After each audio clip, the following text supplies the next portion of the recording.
Night 1 of the WWE Draft started on Friday Night SmackDown. What moves were made so far, and how has that impacted the landscape of WWE? We will find out.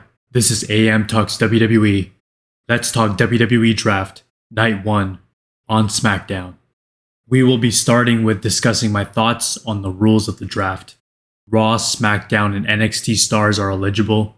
4 rounds on SmackDown, 6 rounds on Raw. 4 picks per round. Champions are also protected.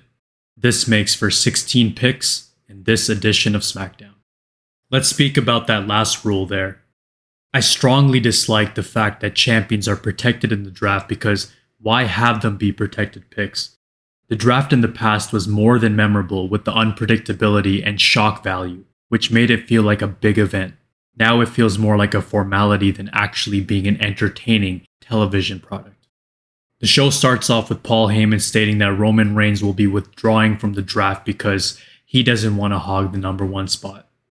I guess this works, but to be honest, you ain't number 1 if you aren't the champion. Anyhow, at least there was an explanation to why Roman Reigns won't be at the WWE draft, and he won't be around for a while. This transitions to an in-ring segment with SmackDown commentator Corey Graves being the moderator. The challenger at Backlash for the WWE Championship, AJ Styles, makes his entrance for the contract signing, and we also have the champion, Cody Rhodes, make his way to the ring. AJ Styles said he learned a lot from Dusty Rhodes, including how to carry the title, but he wants to see if Cody can carry forward. Cody says he does have respect for AJ Styles, but after he signs the contract, he is looking to retain the WWE Championship. So far, there's not a lot to this rivalry other than AJ Styles mentioning the past with Dusty Rhodes. WWE needs to find a way to turn it up another gear to really make this rivalry a heel versus face dynamic. So far, it just feels like competitor versus competitor, which is not a bad thing, but just imagine the layers that can be made. After AJ Styles makes his exit from the ring, we see Triple H call Cody Rhodes over to the podium so they can announce the first pick of the night. Again, I do enjoy the presentation and how they have big names making the call for the draft. However, the picks. Let's talk about the first bit. In the first round, SmackDown selects Bianca Belair and Carmelo Hayes. Strong picks, but nothing really changed here. However, it's good that they made Carmelo Hayes an official main roster superstar. Next, for Monday Night Raw in the first round, they select Seth Rollins and Jey Uso. Yeet. Again, strong picks, but nothing really changed here.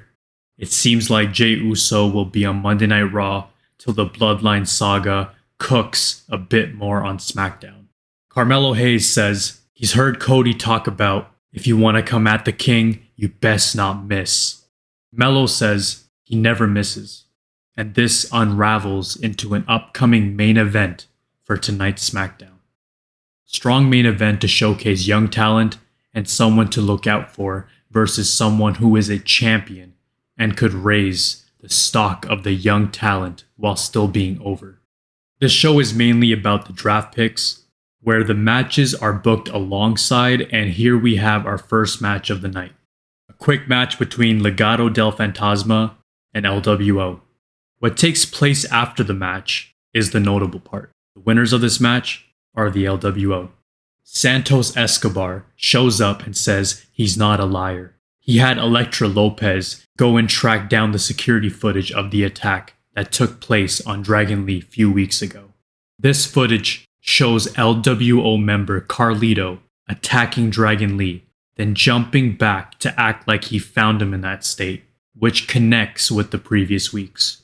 Carlito lays out the LWO in reaction to the footage, and we finally have Carlito doing what he does best, which is being a heel. I wish this happened before WrestleMania 40, but this could build up to a nice program at Backlash and beyond. Next, we have Braun Breaker versus Cedric Alexander. I was hoping that they wouldn't pick Cedric Alexander for a match like this.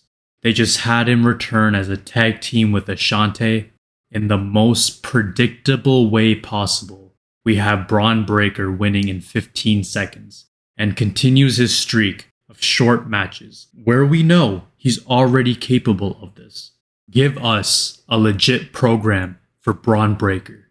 Next, we see WWE Women's Champion Bayley backstage with Tiffany Stratton talking to SmackDown GM Nick Aldis.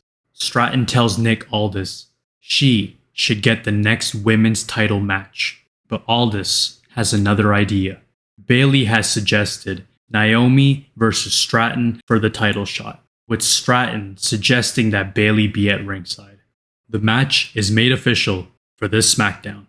Next, we are accompanied by WWE Hall of Famers Michelle McCool and Tori Wilson. I always appreciate when WWE brings back legends that I had the privilege of watching in their primes. In the second round, SmackDown selects the Viper, Randy Orton. Randy Orton staying on SmackDown is probably to address the Bloodline and to address Logan Paul in the near future. SmackDown also selects Nia Jax.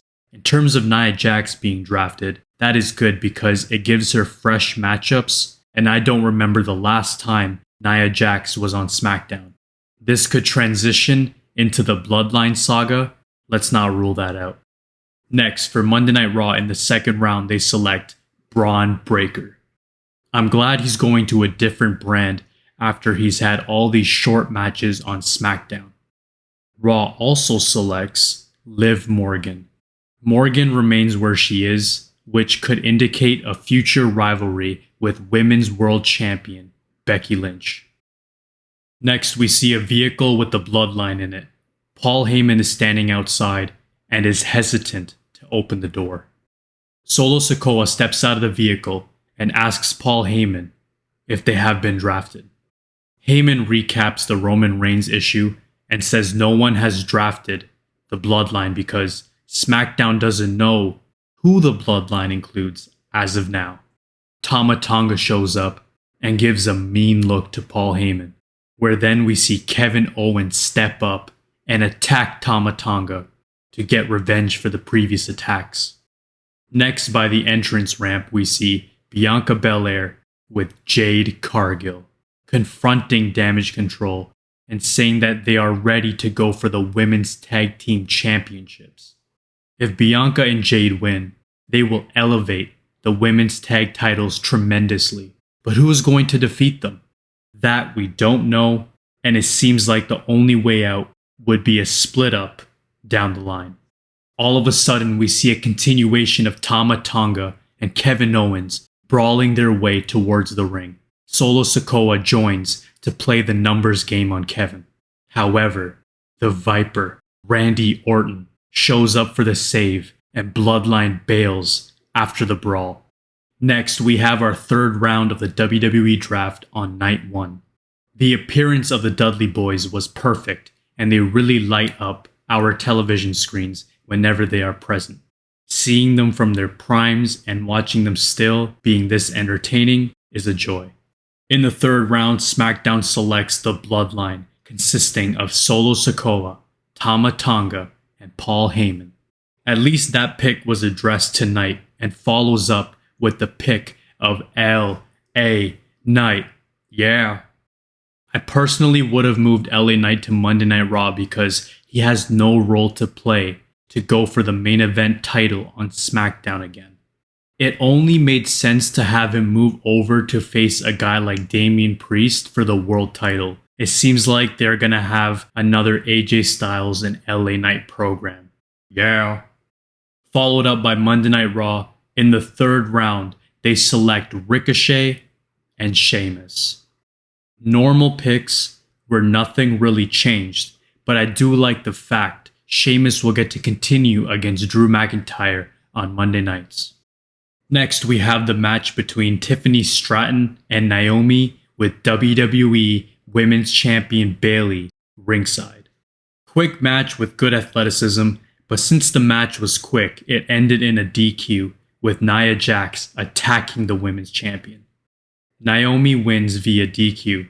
Nia Jax leaves, and Tiffany lands her moonsault to close out post-match. It seems like the scene for the WWE Women's Championship is slowly heating up, and we could get Tiffany or Naomi to go up against Bayley for the title. A triple threat would be great as well. It will offer variety. Next, we see the leader of the Final Testament, Karrion Kross, attacking the New Catch Republic. While this is taking place backstage, he promises to continue the violence no matter what. Let's see where this will take Karrion Kross and the faction of Final Testament. This seems like the most WWE are trying with Karrion Kross, and we will give him the benefit of the doubt until we see how this unfolds. Next, we see Teddy Long and JBL making their way to the mic to announce the picks for the final round of Night 1 in Round 4. For the final picks of Night 1, SmackDown selects AJ Styles and Andrade. As expected to see AJ Styles to stay with SmackDown due to the title picture and his past rivalry with LA Knight. Yeah. Andrade was a solid pick, and it's good they gave him a change of scenery from Judgment Day, and now he'll be there to help LWO against Legado del Fantasma. And for Monday Night Raw, final picks of Night 1, they select Alpha Academy. This was expected for Chad Gable and his team. Also, Monday Night Raw selects an NXT call-up, Kiana James. Surprising the crowd, mostly the general audience may not know her, but if you know the NXT roster, Kiana James can play a great heel, and she's got confidence. Let's see how this will play out, playa. I appreciated Teddy Long being on SmackDown, as it will always remind me of the late 2000s of Friday Night SmackDown. Next, we see an official match made by SmackDown GM Nick Aldis. This will be a triple threat match between Tiffany Stratton, Naomi, and WWE Women's Champion Bayley for the title at Backlash. Along with Teddy Long announcing the Bloodline versus Kevin Owens and Randy Orton. However, it might be too soon for Bayley to lose the title, but it's a great experience for Tiffany Stratton. Also, with the tag match announced, glad to see Randy Orton featured and the overlapping story with the Bloodline. Next, we have Carmelo Hayes versus undisputed WWE Champion Cody Rhodes in a non-title match. Glad to see the champion being available on a SmackDown to have a match on WWE Draft Night when he didn't need to. Carmelo Hayes had a great match against the champion, and it showed. Carmelo can hang in the main event. With that being said, the match was back and forth, and Melo got more shine than I expected.